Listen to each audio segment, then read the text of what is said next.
saya ikhlasin sebagai niat saya sedekah. Seperti juga kehilangan barang, saya ikhlasin ini buat sedekah. Jadi kita tenang niatinya nih Bu, Pak. Hati kita tenang kalau udah niatin karyawan mau buka, udah biar aja lah niatin sedekah. Karena kalau namanya sedekah itu pasti diganti lebih banyak lagi, diganti lebih besar lagi. Ini yang saya pelajarin dari Ustadz Yusuf sampai sekarang. Jadi saya kehilangan pajak, balik ke pajak lagi.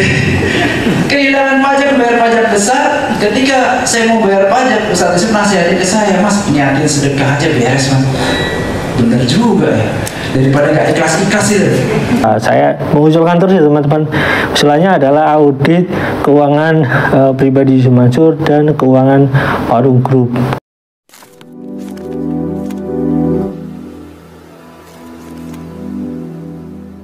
Assalamualaikum warahmatullahi wabarakatuh. Welcome back to my channel Detektif Di. Ya teman-teman, kita masih merangkai video yang sama ya dengan video sebelumnya. Tapi ini terkait dengan modal juga sih sebenarnya. Kenapa? Karena kita sering bertanya modalnya dari mana. Nah kebetulan teman-teman di sini ada wawancara ya, ada pertanyaan dari ini mungkin ikut seminar juga gitu ya. Jadi orang yang ikut seminar di sini emang seminar usaha. Nah kan teman-teman bisa lihat bahwasanya backgroundnya itu kan Warung Group. Nah kebetulan ada kaitannya dengan Bang Ucup nih, Bang Yusuf. Dia bilang sendiri ya, suka ngomong sendiri Ucup gitu ya. Jadi saya ngikutin omongan dia aja. Jadi ada omongan tentang Yusuf Mansur ini yang diobrolin sama Jody lah, terkait hal-hal yang berkaitan dengan uang dan lain-lain. Nah teman-teman, biar lebih enak kita lihat dulu videonya teman-teman. Yuk check it out. Silakan, tinggal bertanya. Pak Haji ini dari jauh nih, Mas Jody, dari Kendal ya, Gerobokan. Monggo Pak Haji. Assalamualaikum warahmatullahi wabarakatuh. Waalaikumsalam. Perkenalkan, nama saya Haji Ermedi. Kalau di Purwodadi lebih dikenal dengan nama Pak Ujang. Dan satu hati Pak Jody. Ya. Terima kasih atas waktunya kesempatannya ya. Begini, saya tuh buka usaha mie ayam bakso. Yang bakso Pak Ujang. Mie ayam bakso Pak Ujang. 3 bulan ini saya buka terobosan baru namanya mie agur. Khusus di Gerobokan baru saya buka. Mie apa? Mie agur. Mie agur. Mie ayam goreng. Oh mie ayam goreng. Mie agur. Saya baru satu tempat. Nah ini mau merintis buka cabang. Oke. Nah saya dikasih tahu sama anak-anak suruh ikut seminar gitu. Pertanyaannya Pak? Hah? Pertanyaannya? Pertanyaan gini, saya kan mau buka cabang. Nah terus yang saya tanyakan pada Pak Jody, bagaimana cara ngatur manajemennya, bagaimana supaya kita bisa percaya penuh dengan karyawannya itu ya. Karena selama ini proses itu semua yang saya pegang. Iya. Semua termasuk bikin bakso, apa ayam, semua tuh saya yang pegang. Jadi pertanyaannya bagaimana cara buka cabang ya? Nah gini, supaya kita tuh sampai sekarang pun belum yakin dengan karyawan tentang pesan-pesannya itu ya. Jadi semua saya pegang. Dan maksudnya gini, bagaimana supaya bisnisnya jalan, tapi bosnya bisa jalan-jalan. Oke, pertanyaan yang bagus. Poinnya bagaimana bisnisnya jalan, usahanya jalan-jalan ya. Silakan Mbak. Mas Afif. Ya, selamat sore, saya Anissa aslinya dari Banjarmasin, Kalimantan Selatan, cuma di sini lagi kuliah. Oh lagi kuliah ya. Pertama menanggapi tadi katanya mau buka usaha di luar negeri, mungkin Bapak Mas Jody bisa berpikir dulu mungkin mau buka di Kalimantan Selatan gitu ya. Saya siap menemani. Mungkin ada sekalian ada surat untuk kerjasama yang depan. Gitu. Oh saya nggak ngasih. Mungkin. Oke. Pertanyaannya, saya mahasiswa tapi saya juga masih ada usaha sampingan gitu, buka warung pasta. Ya. Mereknya sih Sol Pasta, ada di Pandegemarta. Untuk yang trial error tadi saya mengalaminya sendiri gitu loh. Emang harus ada uang yang harus dikeluar trial error kayak gitu. Gimana caranya? Ini uang udah mepet banget, tapi tetap harus ada biar warung itu tetap running gitu loh. Mungkin ada saran-saran gimana buat ngatur keuangan manajemen finansialnya ya. Iya. Oke, thank you.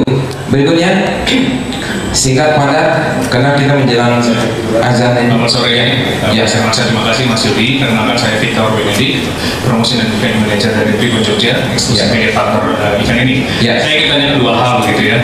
Yang pertama ada Pak Meo mengatakan bahwa semua orang kaya di dunia ini dibesarkan oleh utang gitu. Apakah Pak Jody setuju terkait itu, gitu kan ya? Baik utang yang sifatnya konsumtif maupun yang produktif untuk usaha. Kemudian yang kedua, kalau kita baca di koran Tribun Jogja hari ini, gitu ya, di halaman 3 itu kan ada artikel yang diliput oleh rekan-rekan kami mengenai profil Pak Jody tekun oleh dan inovatif kunci berbisnis. Gitu. Nah, saya melihat di beberapa titik di Jogja ini sudah ada baliho atau billboard untuk yang truck stick, gitu ya. Apakah truck stick itu merupakan salah satu strategi inovatif dari warung steak gitu ya? Dan ketika sudah ada warung steak, bagaimana cara memasarkan di event-event gitu? Mungkin kita bisa sinergikan dengan event Tribun Jogja gitu ya, di Car Free Day maupun di acara farmwork besok hari Minggu di Balai Kota. Terima kasih. Yes, oke. Silakan duduk biar dijawab. Pertanyaannya bagus-bagus. Iya. Baik, langsung aja saya jawab, Mas Victor. Dari yang terakhir dulu, utang bank memang rata-rata pengusaha itu utang bank. Pengusaha besar yang saya kenal itu rata-rata utang bank, dan ya rata-rata juga ada yang sukses dan banyak yang gagal. Saya termasuk yang kurang setuju dengan hutang bank. Kurang setuju gini, ketika kita sudah baru mulai merintis usaha dan kemudian hutang bank, itu berat sekali. Berat sekali. Mendingan modal seadanya dulu, modal yang kita bisa dulu. Dulu saya kayak gitu, Mas. Jadi saya awali itu nggak pakai utang bank. Jadi pokoknya jalan modal apa adanya dulu. Jadi saya nggak utang bank itu ya karena bank nggak percaya sama saya yang baru buka gitu. Jadi ya udah nggak utang bank, pokoknya jalan modal seadanya dan pasti bisa, dan itu membuat kita lebih kreatif lagi. Dari sisi marketingnya, dari sisi produknya, dari sisi apa-apanya, bikin kita kreatif kalau kita itu nggak punya modal. Dan itu bisa, Kemudian Trustic ini juga bagian dari program kreatif kita buat menjajaki kota-kota kecil, Mas Victor. Kota-kota yang belum ada warung sticknya, kita buka di sana, nyewa tempat di alun-alun, dan sewanya murah itu. Ini usaha bagus juga menurut saya, Trustic gitu ya, atau makanan gitu ya. Ini potensial menurut saya karena kita cuma butuh modal butuh modal mobil, dan kalau memang usaha kita nggak cocok, itu truk itu masih ada nilainya. Beda kalau kita sewa tempat kan habis itu. Nah, itu masih ada nilainya. Kemudian sewa lap parkirnya murah. Seperti kita buka di lapangan Bantul atau di mana itu ya, itu sewanya murah parkirnya itu. Jadi ya, dan bagus, hasilnya bagus. Ke depan kita akan buka di kota-kota kecil yang lain, di Jawa Tengah, di Jawa Timur, di Sumatera juga. Kita nyobanya pakai trial and errornya, pakai Trustic supaya modalnya nggak terlalu membengkak. Mbak Anissa, keuangan gimana ya masalah keuangan ini? Insya Allah saya sendiri juga, hampir semua pengusaha pasti punya masalah dengan keuangan. Warung stick ini lagi dikejar urusan pajak ini, Mas. Ya ini semuanya pasti nanti akan kena dengan yang namanya pajak, kenal dengan yang namanya pajak. Ya intinya apa? Kita mesti siap, kita mesti support. Dan hampir semua pengusaha pasti nggak ikhlas bayar pajak. Termasuk saya. Pasti nggak ikhlas bayar pajak. Saya mau ngusulin ini. Mau ngusulin nanti kalau misalnya Dayan jadi wali kota, saya mau ngusulin gimana kalau pajak ini dihilangin aja, diganti dengan zakat. Karena kalau saya bayar zakat, kalau saya bayar pajak 2%, 3%, saya nggak ikhlas. Tapi kalau saya bayar zakat, mau 10%, 20% ikhlas. Bedanya itu. Dan kita orang pajak itu nggak perlu repot-repot, nggak perlu banyak karyawan kalau pajak dirubah jadi zakat. Orang dengan sendirinya itu akan bayar. Saudara-saudara kita yang non muslim berapa zakatnya, sedekahnya? 10%.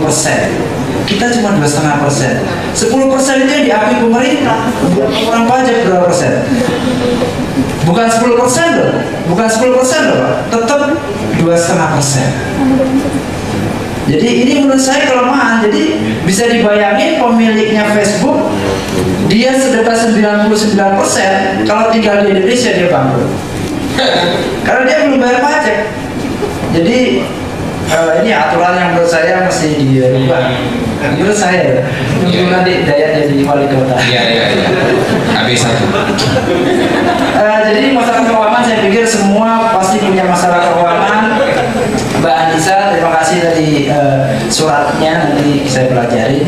Kemudian Pak Hermedi, Pak Ujang, Mi Agor ya, manajemen buka cabang. Ini memang permasalahan di kuliner rata-rata seperti itu, Pak. Dulu di awal-awal Warung Steak & Shake kan memang sausnya semuanya resepnya saya pegang sendiri. Saya agak takut-takut tuh mau buka cabang, persis masalahnya sama Pak Ujang. Saya mau buka cabang, berani nggak ya saya lepas resep ini ke karyawan saya? Ada perasaan gimana gitu, eksperimennya kayak gitu, dan perjuangannya kayak gitu, kok segampang itu dilepas ke karyawan, ada perasaan kayak gitu. Tapi kemudian saya mikir lagi, kemudian bapak saya ngasih masukan ke saya, Jod, bikin resep steak kayak gini ini gampang banget, hampir semua orang bisa, malah chef-chef itu bisa bikin resep lebih enak daripada resepnya Warung Steak & Shake. Saya mikir juga gitu, benar juga ya, ngapain saya pertahanin, tapi steak saya itu ya segitu-segitu, nggak buka cabang kemana-mana. Ngapain juga saya pertahanin, saya nggak pasang baliho besar karena saya takut dikejar-kejar orang pajak. Itu saya mikir terus, akhirnya udahlah kita jor-joran aja, kita mau besar, cabang kita mau banyak, ya udah kita serahin aja ke karyawan, tapi kita buat sistem yang lebih apa ya, lebih bijak lah kira-kira kayak gitu. Misalnya resep ini saya ajarin ke orang-orang yang benar-benar bisa saya percaya. Karena nyari karyawan yang bisa dipercaya zaman sekarang ini Pak, susahnya setengah mati. Susahnya setengah mati. Cari karyawan yang pintar banyak banget, tapi yang bisa dipercaya susah. Saya cari karyawan itu tesnya, kalau Bapak tanya ke manajemen kita, diantaranya itu ngaji. Tesnya ngaji, saya udah nggak tahu, pokoknya saya pertama itu dia harus jujur dulu. Kalau yang non muslim ya ada tes tersendiri gitu, tapi pokoknya harus jujur dulu, karena kalau nggak jujur masalah Pak, digerogoti usaha kita. Nah, ketika udah ketemu karyawan jujur, mau dia lulusan SD, lulusan SMP, saya nggak ada masalah. Tim manajer kita itu ada yang cuma lulusan SMA Pak. Tim manajer yang gajinya belasan juta itu cuma lulusan SMA aja, tapi saya percaya sama dia gitu. Resep itu dipegang oleh orang-orang yang bisa kita percaya. Jadi akhirnya ya udah, saya ikhlas, saya lepas resep ini ke karyawan saya. Dan kalaupun ada 1-2 karyawan yang dia mau buka sendiri, ya saya ikhlasin. Saya ikhlasin sebagai niat saya sedekah. Seperti juga kehilangan barang, saya ikhlasin ini buat sedekah. Jadi kita tenang niatinya nih Bu, Pak, hati kita tenang kalau udah niatin karyawan mau buka, udah biar aja lah niatin sedekah. Karena kalau namanya sedekah itu pasti diganti lebih banyak lagi, diganti lebih besar lagi. Ini yang saya pelajarin dari Ustadz Yusuf sampai sekarang. Jadi saya kehilangan pajak, balik ke pajak lagi. Kehilangan pajak, bayar pajak besar. Ketika saya mau bayar pajak, Ustadz Yusuf nasihatin ke saya, Mas, niatin sedekah aja beres Mas.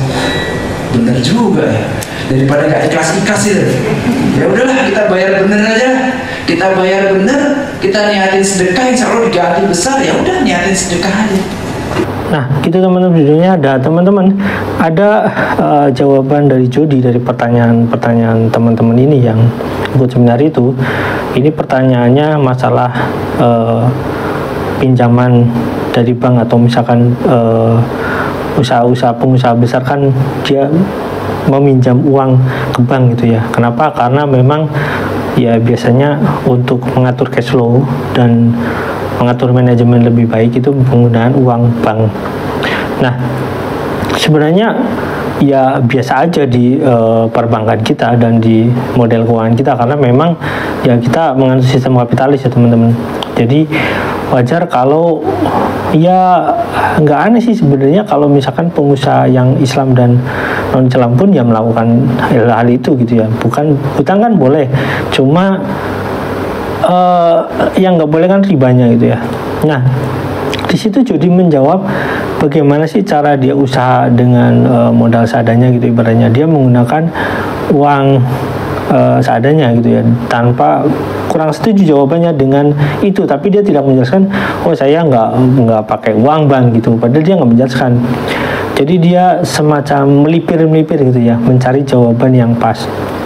Nah dia solusinya modal di kota-kota kecil. Tapi teman-teman, kita kalau misalkan survei ya, yang disebut kota kecil Yusuf Mansur itu ya di Jawa gitu ya. Coba kalau misalkan Yusuf Mansur cari kota kecil itu di Papua gitu, atau misalkan cari kota kecil itu ya di provinsi lain gitu, misalkan di NTT tapi di kota kecilnya gitu, berani enggak lah, walaupun modalnya kecil misalkan enggak berani. Kenapa? Karena dia menggunakan modal besar, nggak sesuai dengan ceritanya, nggak seperti itu ya teman-teman. Jadi rangkaian cerita jodi usaha itu sebenarnya ya kita tahu sebenarnya jodi itu dari dulunya itu anak siapa gitu, kita kan udah tahu gitu ya. Nah teman-teman, ini kan jadi mencoba melipir gitu, tapi ketika menjawab pertanyaan yang berkaitan dengan keuangan, dari mana, ibaratnya dari mana sih modalnya gitu, kalau misalkan kita nggak pinjam di bank gitu ya, itu kan sebenarnya pertanyaannya ke sana. Tapi jawaban Jody itu lebih melipir ke masalah pajak gitu dan masalah sedekah. Yang anehnya kan gini ya, ketika ditanya masalah modal, dia kok melipirnya ke masalah pajak, dan dia bilang pajak itu ya kalau misalkan diganti sedekah dia setuju. Nah, mungkin teman-teman yang bertanya ini nggak ngeh sebenarnya pertanyaannya, kan dia bertanya bagaimana sih cara mendapatkan modalnya kalau misalkan dia butuh modal besar gitu tanpa minjem ke bank gitu, intinya seperti itu. Tapi dia melipir ke pajak, dan di ujungnya dia bilang ya akhirnya kalau misalkan masalah pajak kita bayar dianggap sedekah, dan tapi di situ ada ucapan intinya dia mereferensi seseorang yang memberikan dia semacam masukan gitu ya, namanya Yusuf Mansur gitu, karena dia disebutkan ya. Nah pokoknya intinya anggap aja sedekah gitu bahasanya. Nah tapi teman-teman, kalau kita melihat kasus Yusuf Mansur gitu ya, kalau misalnya kita lihat di kasus Yusuf Mansur, dia kan kalau jangankan masalah tanggung jawab dia mengenai modal investasi yang diterima sama dia melalui patungan usaha, melalui tabung tanah, bahkan katanya ada tabungan sawah gitu ya. Terus bisnis dia lain, misalkan contohnya ya yang sekarang digugat itu kayak batu bara, dan yang gugat ini katanya sih 5 miliar lebih gitu ya modalnya. Nah kalau kita meruntut ke sana, padahal mah kalau untuk menggantinya kan gampang, ya udah disedekahkan aja warung steaknya, nih saya sedekahkan hasilnya melalui ini gitu ya, kalau misalnya seperti itu. Nah terus patungan usaha ya udah serahin aja gitu ya hotelnya gitu ya, untuk orang yang berinvestasi di sana kan udah jadi tuh. Kalau misalkan Yusuf Mansur itu merasa memodali sebagian 20 miliar ya tinggal bagi saham, selesai gitu ya. Tapi kenapa enggak gitu? Kenapa tidak ada perwakilan pemilik saham itu di sana? Nggak ada, maksudnya yang mewakili orang-orang yang berinvestasi di sana itu nggak ada gitu ya. Nah kalau kita ngebahas tentang pengembalian itu kan Yusuf Mansur malah ngotot, saya udah mengembalikan gitu, bahkan ya hampir tinggal sisa 400 itu banyak sekali ya teman-teman. 400 kalau misalnya kita hitung ya, 400 kali 10 juta gitu ya, bayangin aja itu 4 miliar, tapi orang-orang ini nggak dikembalikan modalnya gitu ya. Itu kalau seperti itu, belum lagi tabung tanah, terus tabung sawah katanya gitu ya, terus ada patungan aset lah, lain-lain gitu, terus ada umroh merdeka gitu ya teman-teman. Nah kalau kita merujuk ke sana ya Yusuf Mansur ini bukan orang yang suka sedekah gitu ya teman-teman. Kenapa? Karena contoh misalkan pada saat orang sedang Jumatan itu, satu pedagang itu memberikan ya semacam nasi untuk makanan gitu, untuk disedekahkan kepada orang yang sedang Jumatan, tapi Yusuf Mansur itu melipir ke sana minta makan gitu ya dengan enaknya gitu dan tanpa rasa malu gitu ya. Padahal kalau mau ya dia nambahin uang sedekahnya gitu, harusnya kan seperti itu ya. Tapi ya kan dia kaya gitu, bukan orang yang yang wajib menerima sedekah gitu, atau orang yang memang hak menerima sedekah gitu ya. Kalau misalkan dia merasa kaya dan dia selalu bilang nggak kaya dan dermawan gitu, dia bilang sendiri ya, tapi enggak. Nah, ngomong-ngomong tentang dari mana modalnya, Jody ini melipir-lipir nggak mau ngejawab. Kenapa? Karena dia akan mengalami kesusahan. Kalau bertanya modal orang itu kepada dia, dia akan mengalami kesusahan. Modalnya dari mana gitu? Karena dia tidak membuka franchise, dia tidak menerima uang dari bank gitu, artinya nggak menerima pinjaman dari bank. Terus modalnya dari mana? Nah, kalau kita melihat kasus seperti ini, kan alangkah baiknya ya pertanyaan teman-teman atau misalkan pernyataan Pak Iqbal itu mengatakan bahwasanya uangnya dari sedekah gitu ya. Apa susahnya Jody atau Yusuf Mansur itu membuka sistem membuka manajemen keuangan mereka untuk publik itu, dijelaskan ini modal awalnya kita dari sini, ini modal pembangunannya dari sini, ini modal cabangnya dari sini. Apa susahnya? Dan itu misalkan modalnya dari Yusuf Mansur, kan gampang. Yusuf Mansur modalnya dari mana gitu, kan jelas ya. Kalau misalkan ternyata Yusuf Mansur habisnya pun dihalang menjadi uang, ya kita mau gimana lagi, itu faktanya. Tapi itu kan nonsens, itu kebohongan, jelas bohong lah, itu bukan dukun juga nggak bisa seperti itu gitu ya. Kalau misalkan ada orang mengatakan penggandaan uang, itu mustahil ya teman-teman. Bagaimana? Karena itu ya udah otomatis melanggar undang-undang ya keuangan gitu, dan itu pidana ya teman-teman. Nah, terus bagaimana ya teman-teman?